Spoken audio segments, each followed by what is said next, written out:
But it's still For Flabonga Monthrothacube, with Dale and Tony breaking all the rules, talking tech, biz, and straight up chaos. Quick fire guests, oh yeah, we slay those.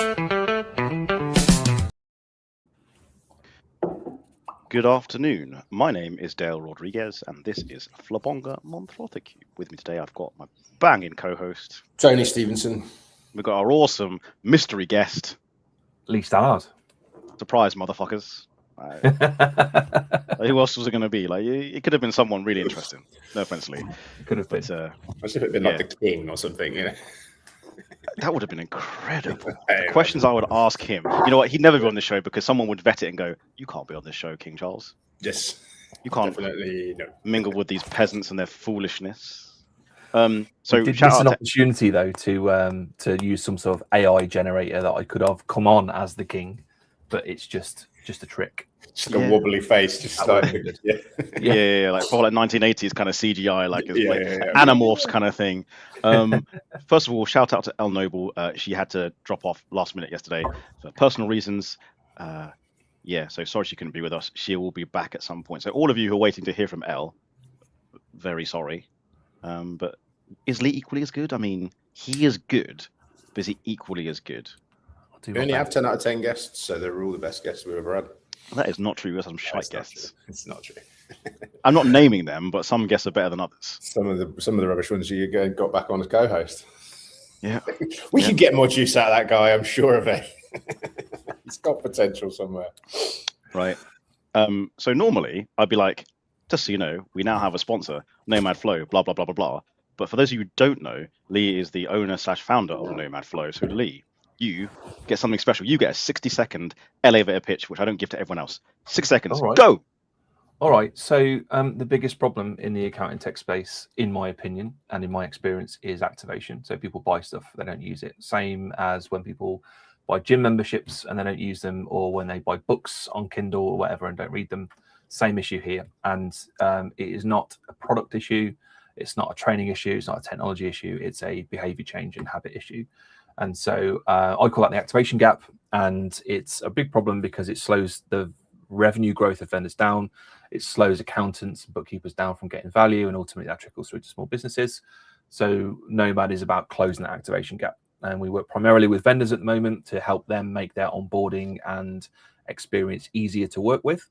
And in the future, we'll start working with accountants as well, teach them how to do change management and behavior change so that they can build habits around these tools, and everybody gets more value. Hopefully the economy grows and we all live in the 58 seconds, by the way. I've been timing you. Done. Not bad. Not bad. Sorry, I cut you off at the end. I'm going to jump into the comments real quick because Mark Howison has asked a very salient and poignant question. Mark Howison, do you feel second best, Lee? After my introduction, I guess. I try to have the philosophy that we're just competing against ourselves. And as long as I'm better today than I was yesterday, then I'm all good. So that's a posh way of saying yes, I do feel second best to Elle. I'm sure she would be a very, very interesting guest. But I'll do my best. Mark, again, no sponsors jingle. No sponsors jingle. Not a sponsor jingle this time. Might build our jingle on AI live Maybe. while we were on stream. It was a good episode. Yes, I think I saw that one. Yeah. I love that jingle. It's So pretty good. epic. It's pretty good. Yeah. Let's go back to Lee because he's the guest. Yeah. Lee, are you able to tell us any notable clients you're working with at the moment and the results of your work? Because I know you might have like, NDAs in place. You can't say you're working with, but like, There's not NDAs in place. I'm just cautious of naming them because the challenge with it is if you're working with someone like me to improve your onboarding process, it may suggest to people that there's something wrong with it or that you're not being successful. And so I'm just cautious not to name people unless they've specifically said so. So there are like people would recognize the names. Big ones. Big ones. Big ones. Yeah, huge Big ones. okay, when you say big, do you mean like staff size or turnover or both? When you say big, how do you define big? Companies with a couple of hundred people are the sort of biggest names in the space that would have relatively large stands at Accountancy, I suppose. Cool. Just wanted to try and boost you a little bit. Yeah, definitely. Thank you. No, it's fine. I'm pretty sure they'd be fine with me saying, but I don't want to overstep. Wise. But yeah. Good call. So there's two of us on this call that take a cautious approach to what we say live on the internet, and there's Dale as well. That's why I would he has to go on argue- mute half the time. I would argue that I'm more cautious than some of our guests. For example, I've never named a favorite child. No. Not once. Like Florentina. And wouldn't you be in a Neil. position to do that quite comfortably? Sorry? Wouldn't you be in a position to do that quite comfortably? Yeah, she's the one and only, so she's the favorite by default. Exactly, and he didn't even do it. But I might have another surprise at some point in the future. I don't know. Like, just internet is forever. Also, now that I'm out of the accounting and fintech space, like officially, I can say what I want. It's great. Can burn all them bridges. Like this software vendor, they're the worst. I'm joking. I'm not going to do that. It's just not nice, is it? It's just not nice. There's no It's gotta need. be nice. You don't have to. Can I start with I'm going to start with a Tony question. I normally like just let Dale kind of riff for a while I percolate my thoughts, but as you know, Liz, in particular, what I'm going to preface everything that we say today is that I happen to be particularly interested in the stuff that Lee does, and therefore I'm going to ask him lots of questions about the stuff that he does. And I'm not really doing that because he's a sponsor of the show. I'm doing that because I'm interested in what he's got to say. So believe me if you want, listeners. I don't believe you. No, I didn't. Co-host didn't believe me. I think you've got a secret side deal with Lee, and you're getting sweet, sweet fat money to ask him these questions. Absolutely Cut me out, not. Tony. Absolutely not the case. So yeah, like the activation gap, right? What do you think is at the root of the activation gap in our space? I think there's a few causes, and well, I want to be careful how sort of bold and brash I go with it, but not to call people out massively, but I think there's issues on both sides, right? So a lot of the time, accounting firms don't actually know what they want and why they want it. They're driven by marketing or shiny or peer pressure or whatever to go, we need to use this tool because that's everyone's talking about, it's the thing, we should do it. Beyond that, though, a lot of them haven't even really defined and written down their processes and their operating procedures. I was talking to someone about this a while ago, and it's like if you look at an American city versus York, right? American cities or Milton Keynes, purpose built, all organized, and it's all nice and things, right? Thought about how this might play out into the future, not for right now. Yeah, exactly. Yeah. Like York or London or something, it's just evolved gradually over time. And so you've got all these compromises, but you've got all these little jitties and stuff that aren't really clear and obvious, but it somehow works. And that's what a lot of accounting firms' processes are like. It's just sort of evolved. And so that's hard. And then on the other side of things, vendors, they just need to grow right off. And a lot of VC backs, they have to go quickly. And they're dealing with people that are a little bit more contemplative and reflective, and so they need to inject urgency, and they often do that, or sometimes do that, by overselling the certainty and the simplicity of things. So people walk into these things thinking it's going to be bang done, and it's not. And actually, I would argue that the cost of the transformation is probably more impactful than the cost of the financial cost. But that doesn't get talked about. That's sort of put to the side because we just want to get it done. Hard to put a number on it. So there's bits all over the place, right? I had an interesting conversation with a multiple-time guest who all know Richard Sargent about this exact thing. I can't remember if we talked about it. What we talked about online, or whether it was we talked about it one-to-one. Shout out Richard, because I'm speaking to him later today, if you're listening. And he described it as like water and oil, and trying to make those make those two things kind of come together, in that we've got like a vendor side, a really sort of clear kind of idea about how we can get this done and get it done fast, and then we sort of expect a reflected kind of order and structure within firms, and actually, often maybe that order and structure is not what we were expecting it to be from a vendor's perspective. So I think that can create that sort of, I don't know, friction or not friction, but go on, Dale. I'm going to jump in. First of all, we got a viewer asking a good question, right? It's very good. fun question. Cool. And then Can I- also, we've also got some like fintech royalty in the comments, and he will hate that I've called him that. He'll hate it. He'll absolutely hate it because he's a nice guy. But I'm going to call him out in a minute. You can announce him, Tony, right? No. What I was going to say was before we put the comments on the screen, I don't know, Lee might be able to see them already, but this is the comment, right? Is also, we'll put the other one on first, but also favorite boss you've ever worked with? ? Who do you think that comment might have come from? Can you see the comments or not? He could have he's clicked into the right tab, but you're probably not. So from Glenn, okay. He thinks it's from Glenn. Good guess. Let's go to Mark Howson's question first. We'll do a silly one, and then we'll do the FinTech Legends question. Right, Mark Howson, what rubbish are you hiding in the IKEA shelving units behind you? That's to Lee, blatantly. That's a great question. Yeah, I've got some camera equipment and things in there, but it's a lot of my daughter's toys and stuff. It's overflow from her room, so I have an office to myself. And well, clearly so not compromise of that daughter stuff in it. Well, exactly, yeah. The compromise was some of her stuff gets stored in the back there in the Kallax. So it's yeah, that's what it is. We've got to give a shout out to Kirsty St. John, live, not Elle, also on hold at HMRC, so may have to vanish. Thank you for joining, Kirsty, long-time friend of the show. She was a great guest too. All right, now let's go to the guy that I've overhyped that hates it because he's a humble dude. Tony, do you want to say his name? And Tony, do you want to bring up his first question? I'm bringing up the second question. So you were pretty close. You were very close. Pretty close. Yeah, Gary. Wow.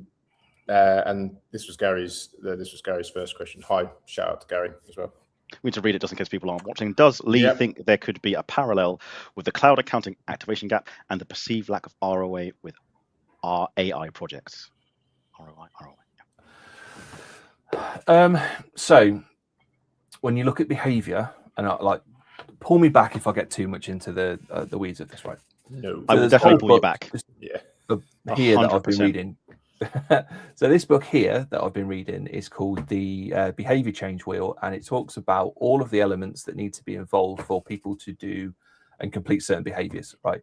And so in there's motivation. Obviously, if we're going to do something, we've got to be motivated to do it.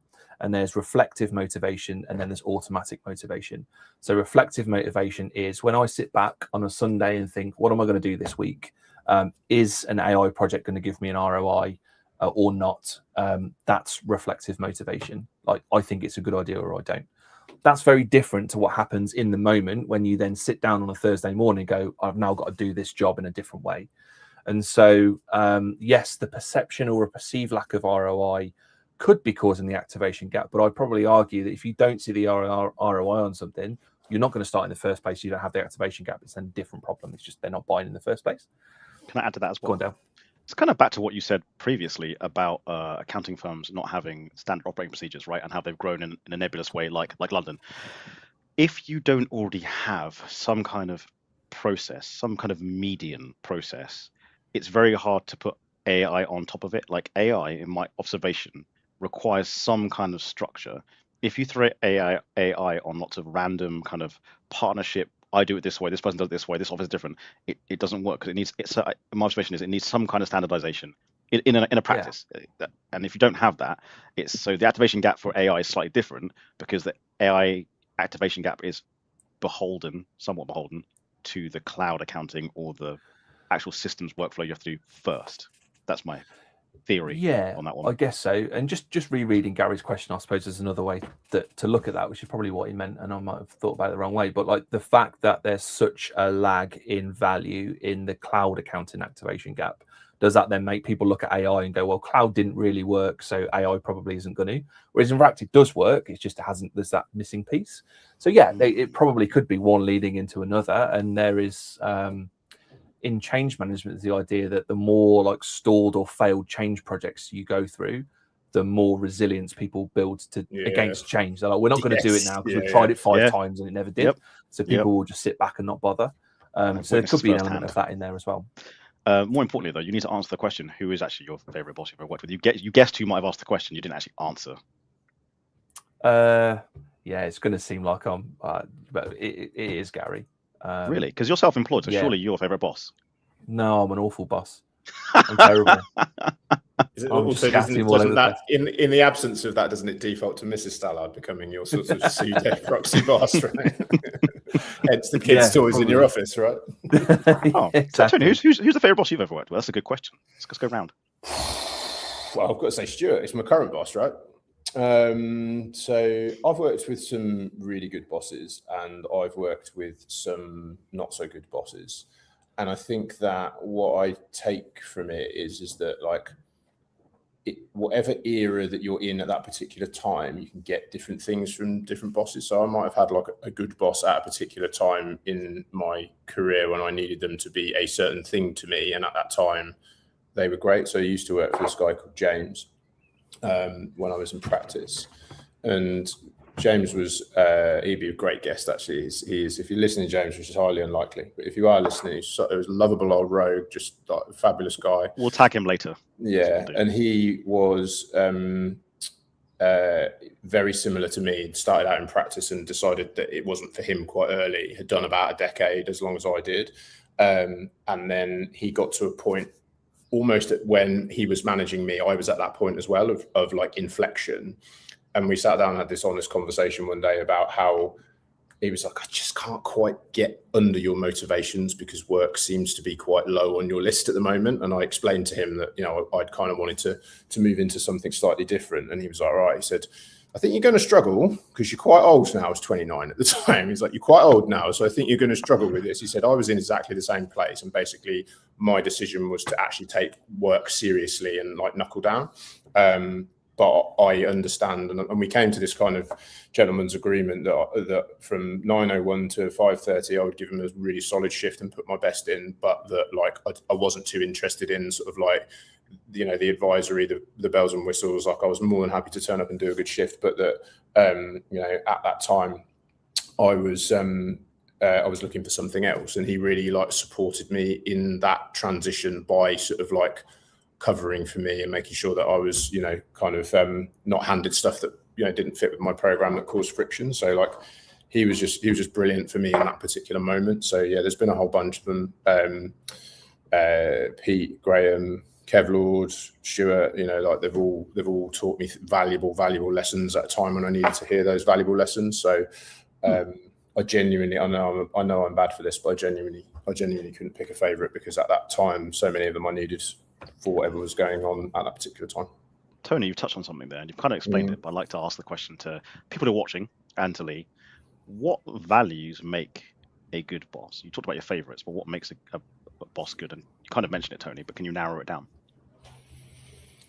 I think the consistency of behavior is a vital thing as a boss, because when you are a subordinate to a boss, you want to learn the rules of their game, because everyone has rules of their own game, right? And if you are somebody that is volatile and inconsistent in that particular environment, that is extremely destabilizing for the people working for you, because you just don't know what they're going to get on any given day.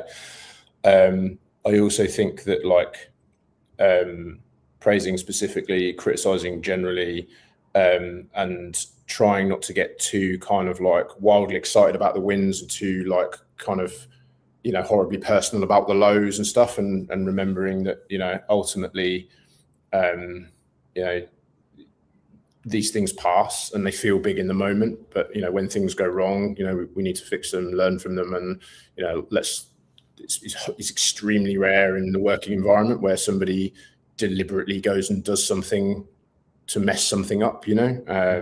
There's usually a reason for it, and there's usually something we can learn from it. So just trying to be consistent, and also like, you know, just get to know the people that work for you or you work for as well. Like that was just kind of making it human to human rather than boss to employee, I think is something super important, like caring about them. Lee, anything you want to add to that, or has Tony encapsulated it perfectly? I think that it's important to feel like you're part of bigger than something of just yourself, right? And Gary was really good at that, and I always really appreciated that, because you didn't feel like you were working for him. You felt like you were working for the cause or the goal, Yes. and he was there as part of that to guide and provide you with what you need, and that was a great dynamic. But it does remind me of a really good tip that I learned once for hiring. So if you're interviewing people, if you ask them who the best boss was that they ever had and why, they will tell you how they want to be managed, because in their answer is the essentially, this is how I want to be managed. So do I want flexibility? Do I want to be closely? Do I need a lot of feedback? It's a really good way to quickly, if you're hiring someone, figure out whether they're going to be a fit with you or not. Genius. Gary's jumped into the comments again with another question. Gary, if you have so many questions, let's do a tete-a-tete. Come on the show. We'll do these questions in person. But let's ask Gary's question. Tony, do you feel like reading this one? Do you mind? It's too long. You're worried that you'll get derailed midway through. Derailed midway through the question. So yesterday, Dave Selleck told the government committee that the priority should be digitalising everything first before embedding AI. Does the panel agree with Dave that analog processes don't lend themselves to tech rollouts, cloud or AI? Immediate thought, yes. I'm sure I can rationalize that later, but immediate thought, yes. Yeah, you have to digitize it first. If you got people still scanning in paper, like there's an analog process. It means things can get missed. Sorry. So yeah, and if you look at other countries where they have a more modern infrastructure, I always talk about Estonia, right? Because I worked for an Estonian company several years ago. They are way more advanced than us, because after World War II, they had been bombed to shit, and they went, why would we get paper filing cabinets now that computers are here? Like that's the kind of thing they went with. So their infrastructure, like they laugh at our making tax digital initiatives. So they're like, we've had this for 30 years. Yeah, this is just tax. They laugh. It's just like, honestly, like there's countries in mainland Europe that's where like we've had this for years. Other avenues, chip and pin came out yonks before we had it in like Germany. So to answer the question, I completely agree. We have to have a digital first process, and then you talk about putting AI on. Yes, that's my stance on that, Gary. Lee, you want to go? I would agree with that. So I remember a really impactful talk that I watched, donkeys years ago. It was Guy Kawasaki, and it was just after Steve Jobs died, and he talked about the few things that he learned from him. And one of them was this idea of jumping the curve. So everything in a life cycle has an up and down like life cycle curve. So it just looks like a normal, like a bell curve distribution, really. And his point was that in the story that he told, is like in the 1800s or whatever, people used to go and cut off ice blocks and then drag them back to the city or whatever. And then there were ice warehouses, and then there were fridges. And so each of those, it's the same sort of process, but it's a different curve fundamentally. And so the analog working is on a very different curve to digital working.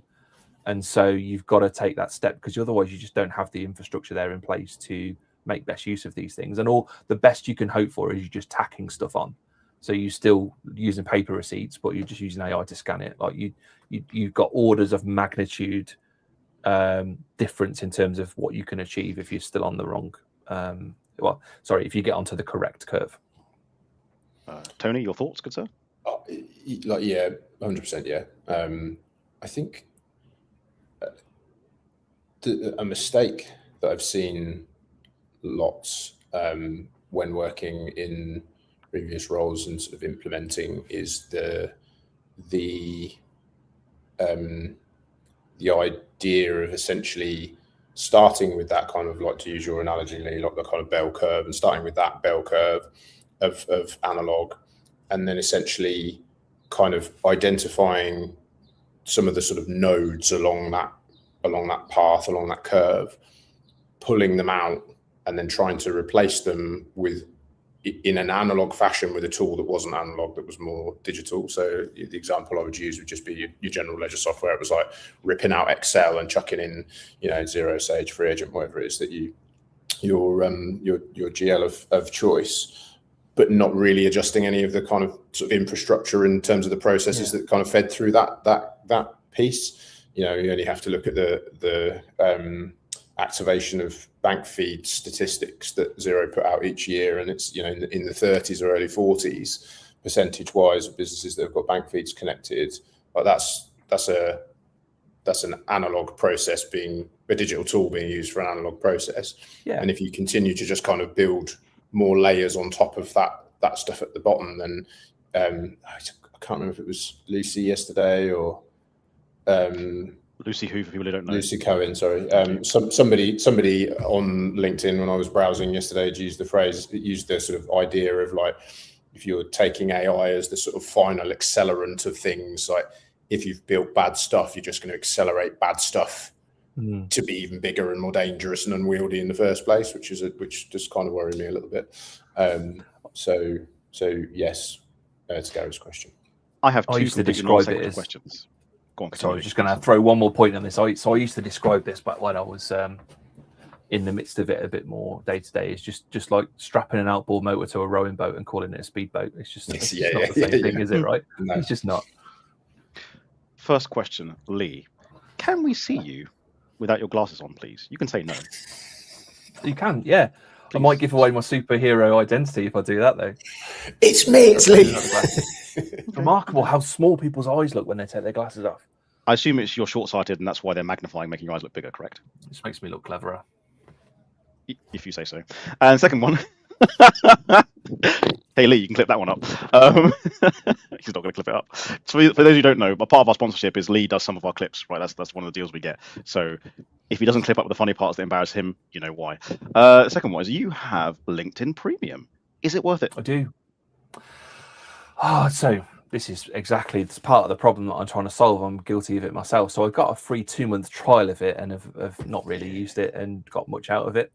Which is Activation my gap, boy. issue. There we go. Exactly. Yeah. So it looks great from what it is. So in the back end in Sales Navigator, which is more of what I'm interested in, the premium stuff, I suppose, is that you can load up a load of prospect companies that you want to work with, add all of your contacts into it, and then you can actually start organizing them into a org structure. So you go, well, this person reports to this person, that person reports to that person.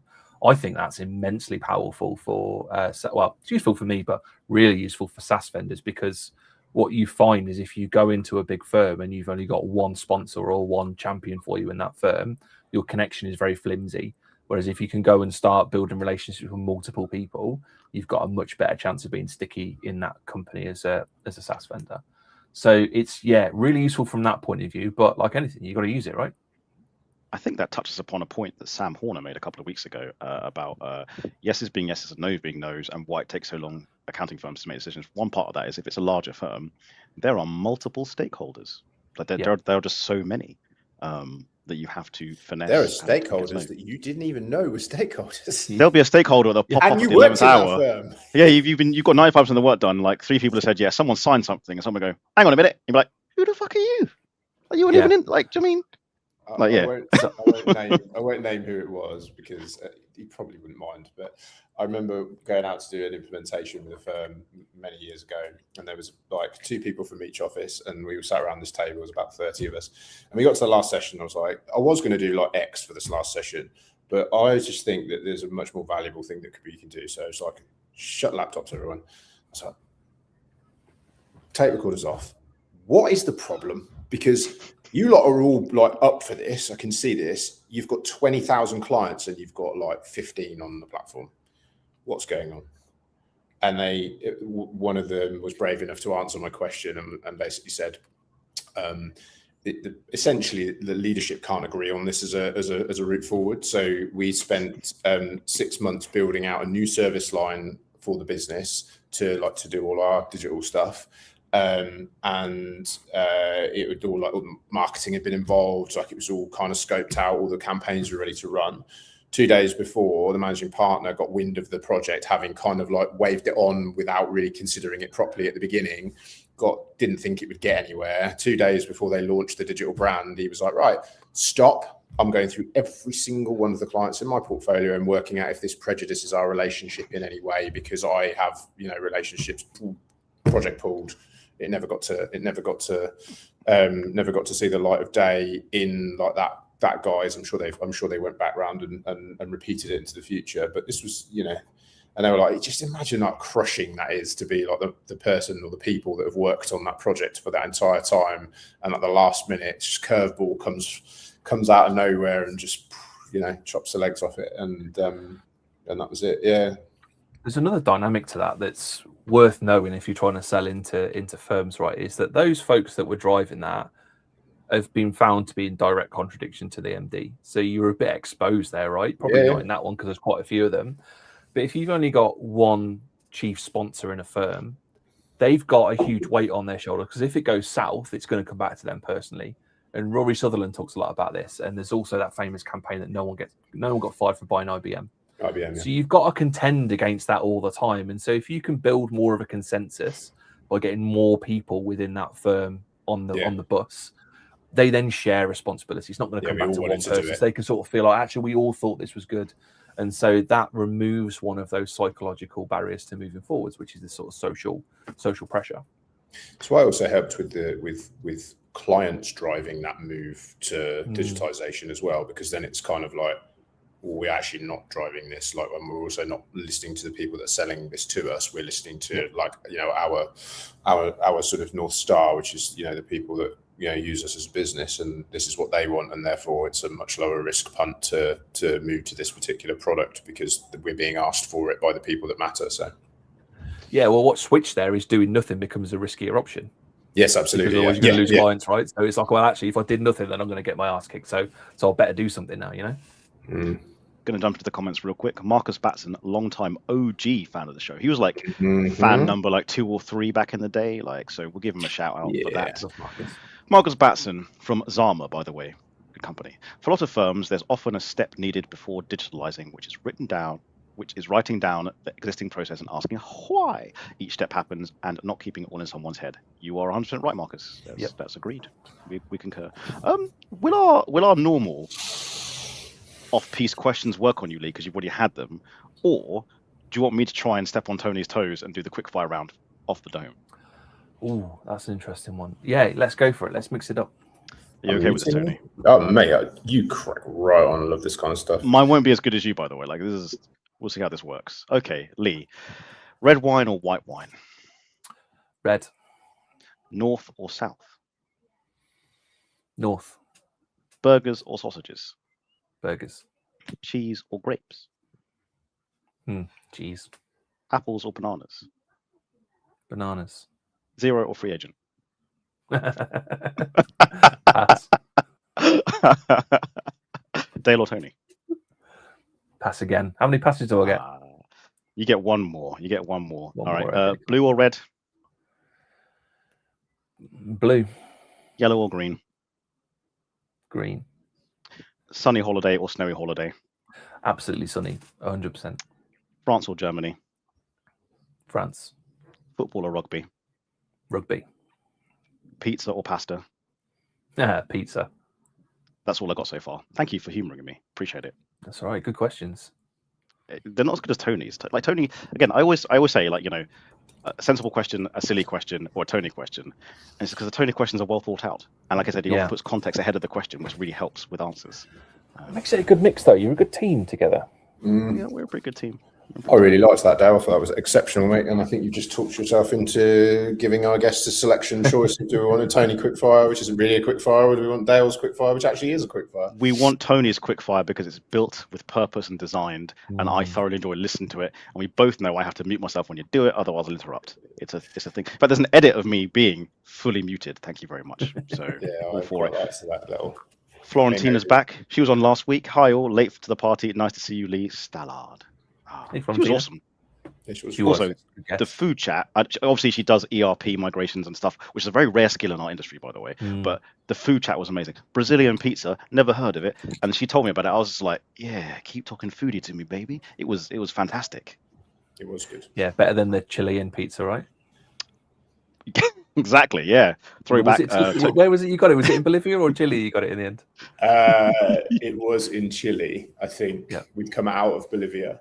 And I am genuinely going to go back and spend some time and see if I can find a picture of it, because I definitely would have taken a picture of it because it was so memorably horrific, and it's lived with me forever. It gives me the occasional shudder when I think about it. Of just context of people the context of people who haven't seen the show. Last week we asked, like, where'd you have the worst pizza, and Tony had a debacle of a pizza in Chile. It wasn't that clear of a cut reason for me to tell the story. I just hijacked it, and because it was a personal moment that I felt I needed to share. But yeah, it was yeah. If you want to hear more about it, go back and. Similar question that's popped into my head, Lee. Worst burger you've ever had? Not homemade. It's got to be something you tried to purchase. I was going to say it's probably one of my own that I'd undercooked on a barbecue. I would have thought, but I think I remember going into Burger King once and ordering something that I thought was going to be quite a large burger because I was quite hungry, and it came out being quite not even a quarter pounder, just a thin thing. I think even my kids end up having bigger burgers than me on that instance, and I was quite put out. That's not to disparage Burger King. I quite like that. If I've been out for a long day in London or whatever, and I'm traveling home, it's 8 or 9 at night, it will be a Burger King I'll look for rather than a McDonald's. Ooh. That leads to my next question. It's going to be a version of the hot beverage question. When you're out and about and you're getting your fast food fix and you have to go to one of the bigger chains, which chain are you going to? You've already answered. Burger King over McDonald's, Subway over Burger King, or KFC? Okay. Yeah, KFC or Burger King will be the top, and it will depend how I'm feeling. Do I want chicken or beef? Can I give a few people a secret one they don't know about? All right, this one is called Morley's Fried Chicken. It's only in South London. I don't know how they do it. The chicken is disgustingly cheap compared to KFC. In my humble opinion, tastes better, but you can only get it in South London. Only. Are you familiar with Chicken George? I'm familiar with it, yeah. Oh, yeah, that's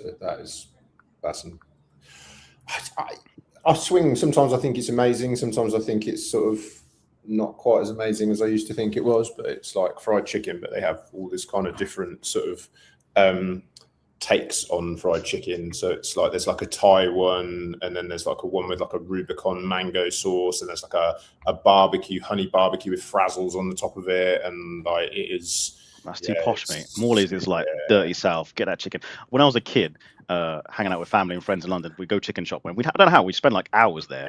And you can go to the boss man and order like, I don't know, 3 wings, a chicken sandwich, and a Mirinda drink for like £4. It's a bit more now, but like we'd waste time at the chicken shop. It is what it is. Marcus Batson, there's a Morley's in Gillingham, living the dream. See, man knows. Sorry, Tony, I interrupted you.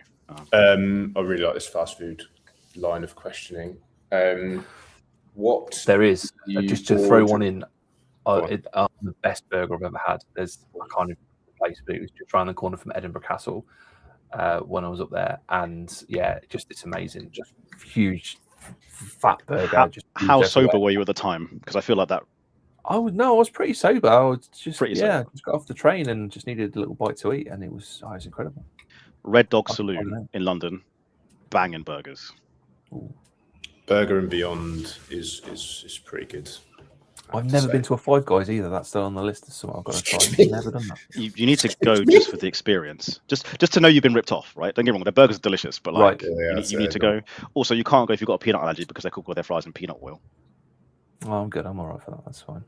Yeah, you need to go just to say you've done it. The shakes are something. A banana and peanut butter shake from Five Guys comes as like a sort of a like a shake. It's not massive, like it's a shake. And then you look at it and you add up the calories on it, and it's like 1,200 calories for what would be a Diet Coke at no calories. I'm like, yeah. Have you guys ever had In-N-Out burgers? I think I have many years ago, yeah, but I didn't really know what it was, so I didn't really take it on. Pretty decent. Their fries are awesome. I've never had an In-N-Out burger, but it always reminds me of The Big Lebowski whenever I hear In-N-Out burger. And that is a great film. Good shout. Yeah, it's my favourite film. Is it a film that you often repeat and replay? Yeah, it gets better every time you watch it, I think, unlike most films. Maybe I need to watch it again, because this might be a strongly unpopular opinion, but I watched it once and I just didn't get it at all. Yeah, that's correct. Yeah, but like my best mate is quite like he was like into the like grunge and Nirvana, and like it was around a similar-ish time, maybe a bit after that, but he used that as the example of like, when Nirvana, it made perfect sense. And then looking back on it, like, yeah, it's great, but you don't quite get the same feels as when it was live and happening at the time, that era kind of thing. And he used that as the example of The Big Lebowski, because he was like trying to get me to watch it. He's really big into films, and I watched it and I was just like, I just don't get it. Like, it's just a guy walking around with a beard in a robe drinking White Russians, and like, I'm for that, but like, just did not land with me. So like, maybe I just need to go back and watch it again. And maybe also you can simplify everything into those kind of reductive terms. Yeah. and take the joy out of life. Full stop. So, question to the viewers, by the way, could someone tag Phil Hobden in this and say like 40 minutes in, because we're talking about films, and I often think about him, and it made me think of a comment I made on one of his posts this Sunday. Where have all the action film one-liners gone? Like 80s, 90s. If I said "Hasta la vista, baby," you guys would go Terminator 2. You know, like if I said, I don't know, I kill a communist for fun, but for a green card, I carve them up real nice. You guys might know that. Where do those one-liners go, and why they're not there anymore? Is it because we're older and more mature, or do they not write them in that way anymore? Phil might know. Don't know. Phil might know. I feel like there's just, I don't know, you might be able to come up with examples that immediately prove me wrong, but I feel like there's just a lot less films, original films now.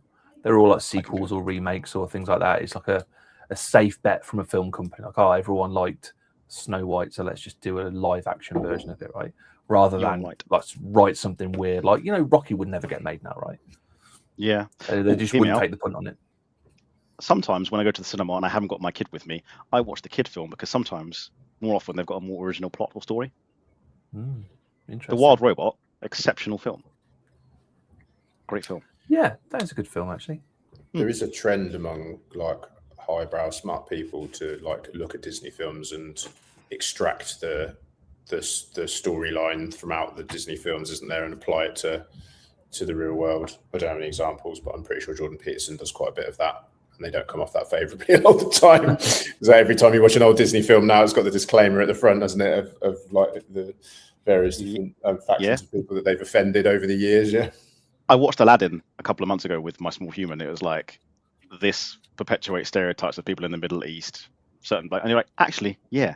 Like Jafar, like he is like the most, what's the word? I can't think of the word, but like just overhyped bad guy, racial stereotype for a Middle Eastern person. Like, okay, yeah, I can kind of get it. But I think it's good that they have them, and then it's good they keep the warning up. So let's go into politics a little bit here. I don't like cancel culture, because that's when history gets lost. If something bad happened, or we find out something bad happened with someone, leave their legacy, but just put a warning. By the way, this person actually did these bad things. Disney leaving it up and letting people watch it and going, by the way, this stuff is bad. I think that's important. I agree with you. I think the challenge with that is that we've lost a lot of nuance in our public discourse. And so it's either someone's a bad person or they're a good person. Like, people get very, very annoyed when you talk about Churchill's views on eugenics, because it's like, well, that's like, he's a good guy and he's a hero, so we shouldn't talk about those things. But actually, like, everybody's a complex mix of good and bad things, and you know, nobody's perfect. And I think, yeah, I agree with you, but we need that nuance back that I think like short form social media has sort of robbed us of a little bit, because everything's a headline, right? Everything needs to be understood in 30 seconds, where the world is just not like that at all. Again, I'm just going to appeal to the people watching this. I haven't seen anyone tag Phil Hobden yet. Yeah, please do. I'm going to call you up by name. Florentina, if you're still watching. Kirsty, if you're still watching. Marcus, if you're still watching. Gary Turner, I'm not going to ask you to do it, but yeah, there's chop. Tag Phil, please. That'd be great. Just timestamp it, 40 minutes, so we can comment. I love how you just excused Gary. His first time commenter, I think. He hasn't been on the show yet. He hasn't. And he's a first time commenter. Everyone else has been on the show. Prolific then. Yeah, Gary, if you are still listening, Dale and I have talked a number of times. He He's might busy. be. You never know. He could be a busy man. He's got stuff we to have do. talked about a number of times how he would be a dream guest of ours. So if you're up for it, then yeah, you've got a shoot shot, right? Also, go on. Yeah. No, go on. If anyone's worried about pissing off Phil, just say Dale said to do it. Like, I'll take the full heat for that. No, Phil loves being involved. Phil would be upset that there was a party that he mentioned that he wasn't there at that time. Man does throw good parties as well. Sorry, workplace networking events, not parties. Just stick on the movie theme for a bit, just in case Phil does show up. Have you guys come across the like the story shapes, like the movie archetypes? You ever heard of that?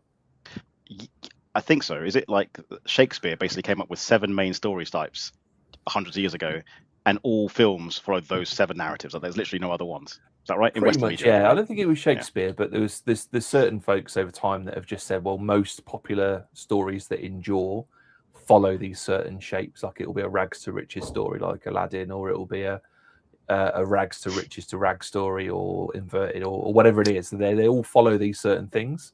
And then there's the hero's journey as well, which is what exactly Star Wars is.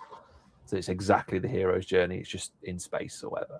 But yeah, it's really interesting. It does sort of begin to ruin films for you a bit because you sort of very quickly grok the pattern. You go, okay, I know what's going to happen now. Is that the one where the guy draws it on a whiteboard? There's a video of it, and he draws it on a whiteboard of sort of like the hero's up, the hero's down, the hero's back up again, kind of thing. Where does Fast and Furious franchise come into that? There's like 6 categories, and then there's one about cars. Yeah, exactly. Yeah. There's a Vin Diesel category. I love how I stopped watching them after like maybe 4 or 5.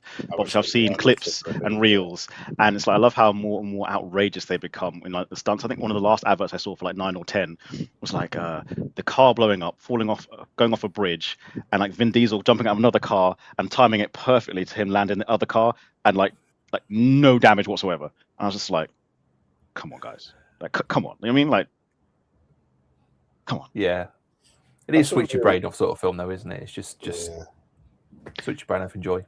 Not that we have a point-based system, and not that we have favourite guests, but Florentina, plus 10 points, you've gone up the rankings. I assume she's done at Phil Hobden. Yeah. 10 points. I would enjoy it if she hadn't. She just mentioned him without tagging him. Yeah. Thanks, Florentina. Plus 10 points. Lee, Florentina's beating you in the points ranking. Sorry, the unofficial, non-recorded points ranking because we don't have favourite guests. Yeah, of course. But still, it's like an unspoken thing, isn't it? Some guests are better than others. What I would recommend is not asking whether you were whether you're Dale's favourite guest or not, because that gets a short bat. It does, yeah. Yeah, as Ariona found you can't be afraid of frank feedback, can you? You cannot. I think she asked us the best episode. Is that what she said? Best episode? Possibly, yeah. Yeah. They're all good. Dale's like, they're not. They're just all the ones I've been on, mate. I guess it's down to personal preference, isn't it, really? We all have subjective metrics on what we define as good for entertainment. Absolutely. Look at me being deep and existential. Yeah, very rare moment of clarity. Okay, so Florentina actually did ask earlier. Hold on. We want the past questions. So, Tony, between us, should we do the usual trope questions, even though Lee's already answered? Like, just real quick in the next 5 minutes, just like quick ones. Yeah? We could, yeah. I think... I think Florentina means the ones that I means the one that he should pass, like Dale or Tony. Okay, that makes more sense. Gary or Glenn. I mean, I'm guessing the fact that Lee passed on them means that he's sticking with the pass and that we're not going to get Well, I often tell people there's no pressure to answer questions, so I'm not going to pressure to answer questions, really. As you know. What's the question again? Sorry, I missed it. It was like, who's your favourite boss? And I think in the quickfire I asked some things like Zero versus Free Agent. Again, not going to make you say that. Yeah. Just trying to be funny. And it was Dale versus Tony. Who's your favourite? You should have picked Zoe. And we all know the answer to that question is Zoe. It's Zoe. Every time we ask this question, like, who's your best host? People are always like, Zoe, where's Zoe? Bring Zoe back. Obviously, it's Zoe. Yeah, exactly. Yeah. You know what? I'll tag Zoe and timestamp that 47 minutes so she knows that everyone prefers her than both of us. Yeah. And we are going to get Zoe back on again soon. Yeah. Nice. Yeah. She's just picking and choosing at the moment. For those of you who don't know, it was Zoe going like, if you need a substitute last minute host, I'll join. But then she's become so popular, it's now us begging her to come back on the show. So that's what happened. It might become her show, to be honest. Yeah. You slowly take it over. Flabonga Monthrothacube. Yeah. And again, in the future, I don't know if you guys know this, audience, we're planning in the future to do these in person. Like we'll book some studio time. We'll get people.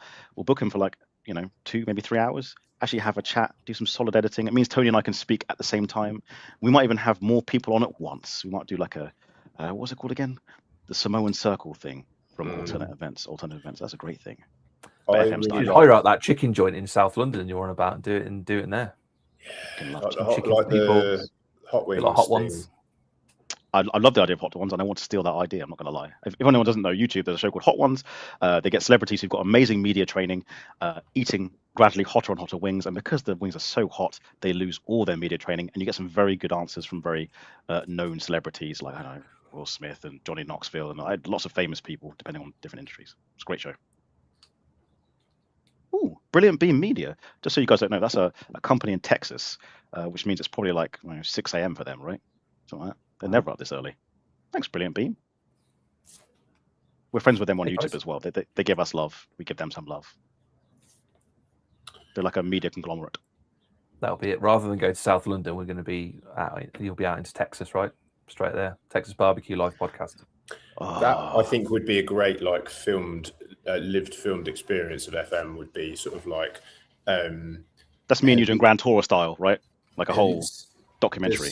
Yeah, well, no, what I'd got in my mind was like a sort of little backyard of like me and Dale with like aprons on, cooking stuff on barbecues, and everyone just kind of milling around, and like the sun sort of like setting behind James Sunden's head, and various other notable people, multi-time OGs of the show that were eating burgers and laughing and clipping and other bits and pieces. So I think that'd be really cool.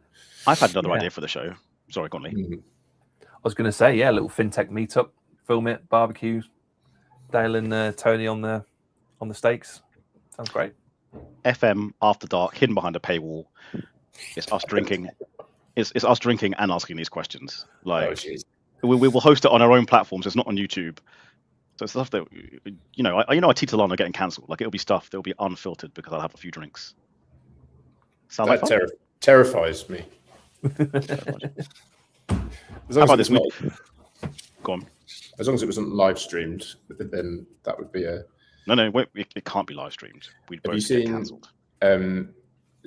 Lee, this might be one that's.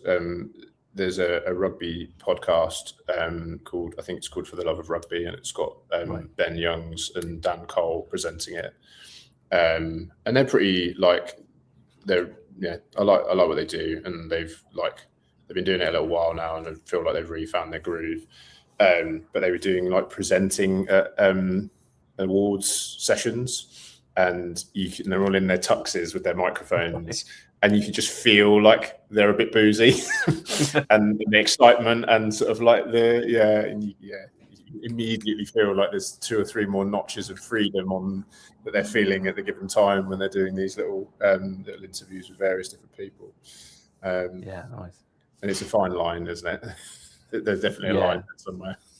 You've got to have an editorial layer there, right? Just in case. Let the lawyers look it over. Yeah. 100%. I had something in my head. That just dropped out of my head. We've done a lot of just random chatting. Lee, a more serious question, a Tony question. Like, what grabs you in our world at the moment now in terms of the themes and narratives that people are talking about that you think is either interesting or scary or fun, or what is it that's you're spending your time pondering? Because I know you, like the three of us, are a thinker, right? And I'm just keen on what is in your brain that people are chatting about at the moment. Interesting stuff. I think that it's probably a cliche thing, but I suppose what's going on with AI just opens up so many opportunities and so much potential. And there's this quote from Game of Thrones that chaos is a ladder, right? I know it's the evil villain guy that says it, but it just throws everything up, right? And you can then start to use that to your advantage. And I think there's a really interesting dynamic where employment will start to change a little bit. So obviously everyone that's got their own businesses can use Claude and AI and stuff, and we know the advantages there.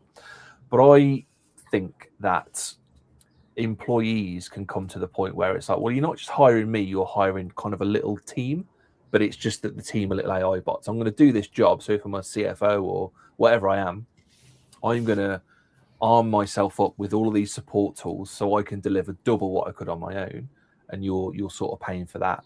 And so I think that entrepreneurial mindset and that problem-solving approach to things is just going to become more and more and more relevant, and probably becomes the most important skill.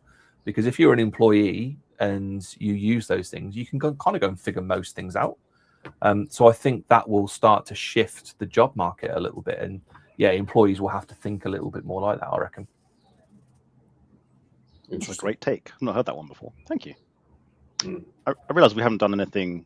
We haven't done the zoom in yet, by the way. We haven't got intimate. There we go. Because I know that makes editing harder for you, Lee. So I thought I'd just do it just at the end. It's all good. You're welcome. Don't worry.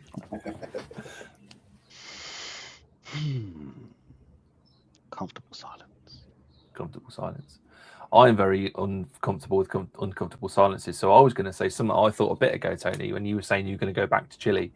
I thought it'd be fun if you actually went out there and taught them to make the pizza better, rather than just get a picture of it, right? And I was just thinking I'd pay good money for a sort of a Top Gear road trip style show to watch that with you two go around teaching people how to cook good food. It sort of goes back to that barbecue thing we were on about, but that'd be good fun. Despite having no qualifications in cooking pizza, I'm pretty sure that I could help them to improve. Yeah. See this that's the hook of the show, right? Nope. see this uncooked ham? Also, no. Marder says now, I have a question. Please ask away. We may not put it up. We may not even answer it, but you can ask it.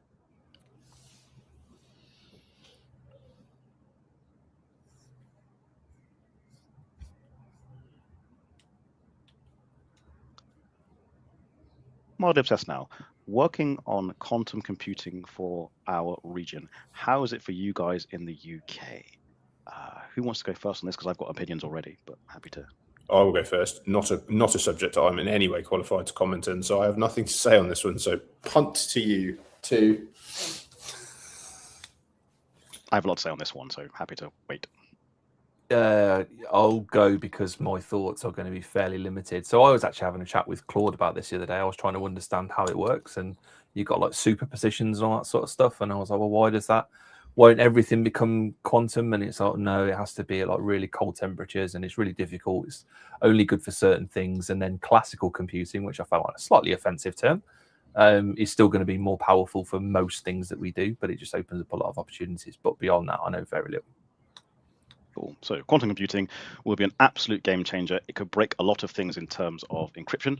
The reason being, Lee, you mentioned superposition. I don't understand quantum physics, but I understand the nature of how it would work in a CPU. So a CPU is usually on or off, 1 or 0 IO, right?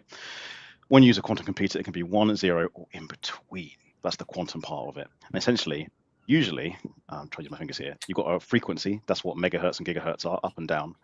But the idea is if it goes straight through, like a quantum position, it's making that calculation without doing the up, down, up, down, up, down, right? Because there's limits to how quickly you can do that. And for example, current CPUs, they're the smallest they can be, like 2 nanometers, right?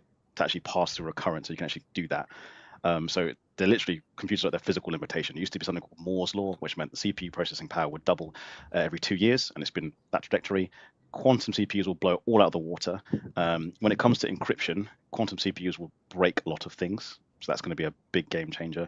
In terms of what AI can do, AI is limited, like many softwares, is limited by the hardware. The hardware, right. Quantum CPUs will be an absolute game changer. It will allow the thinking part of AI to be significantly greater. Like right now, all the smart AIs we have are relatively dumb by comparison. Quantum CPUs will enable actually true smart AI. It will be very interesting to see.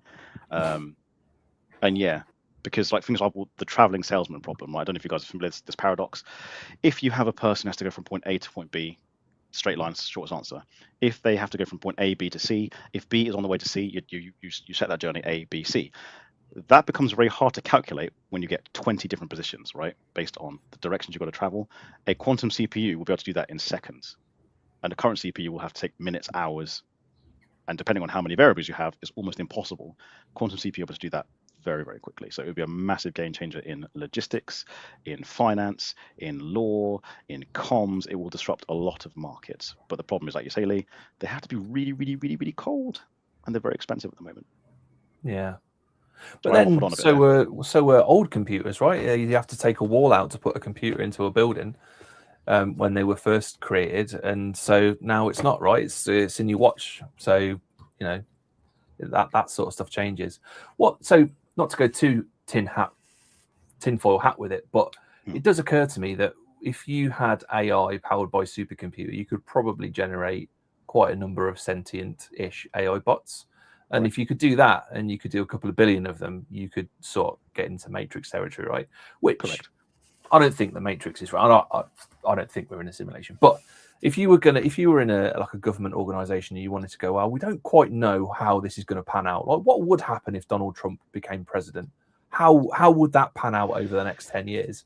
Well, I'll tell you what, throw it in the quantum simulator and see what happens. Because like the world just seems more and more crazy at the minute. It's like a kid playing their really advanced version of The Sims that's got bored and just keeps throwing weird stuff at us. Look, first of all, good Sims reference. For people who are younger than us, Sims 1 and 2 were great games. Enjoy them. Yeah. Second of all, if we're going to go full tinfoil hat, let's be honest, most militaries around the world have technologies we don't have at least 50 years ahead of us. Who's to say the military haven't already built some kind of semi-sentient AI and they did it years ago? And this is my jokey tinfoil hat one. Has AI already taken over? Because if AI was smart, what it wouldn't do is it wouldn't announce itself like the movies like Terminator or The Matrix or Space Odyssey 2001. It would probably sit there quietly, gather information, increase its reach and ability to contact the world, I don't know, like drones and cameras and microphones. And then what it would probably do is subtly change things, I don't know, stock market or buying behaviors and patterns, until we don't even realize it's taken over. That's what I would do, and I'm not that smart. So if it was the case that AI is smart, it's probably already here and it's already taken over, I don't know, messing with our algorithms and changing our search preferences and getting us to pay on bids for, it's already here if it is here. I know, dark thoughts. Let's go to the comments real quick. Oh, wait. There we go, Indy. Thanks, Indy, because I went on a little tinfoil hat rant, and we're almost at the hour as well. Intella, we don't create energy in the UK. We need to sort the baseline out. We just don't have compute power generation capabilities. The UK is a price taker on all fronts. Yeah, good shout, Indy. That's another thing. So in answer, I agree completely on this. And when that news came out the other day of the US telling Anthropic they couldn't offer Fable to anyone that wasn't a US citizen, I immediately thought, I should go and find a British AI company and back that, because otherwise we'll just get cut off at a certain point, or there's a risk that we will. And there are none. There literally is none. The closest I could find was Mistral AI, which is French. So I signed up for that and I'll have a little bash on that. But it would just, I think we really need to get our act together. Otherwise, we risk being at a massive disadvantage, because if the US just says, well, we don't know what you're doing anymore, we don't like your government, we're just going to switch off AI to your country, then that's a problem. Want to keep talking for longer? I know Tony's got points, but we have to wrap this up because I got a day job. No, I'm not. I'm just soaking it in. This is... So, Lee, last but not least, do you have a final nugget, bombshell, or bit of wisdom you want to go out on? I've got my finger hovered over end stream. Let's go. Yeah, like the more the world changes, the more it stays the same, because actually at the core of it, all of our meat computers are still running software that's 100,000 years old. So just be nice to each other.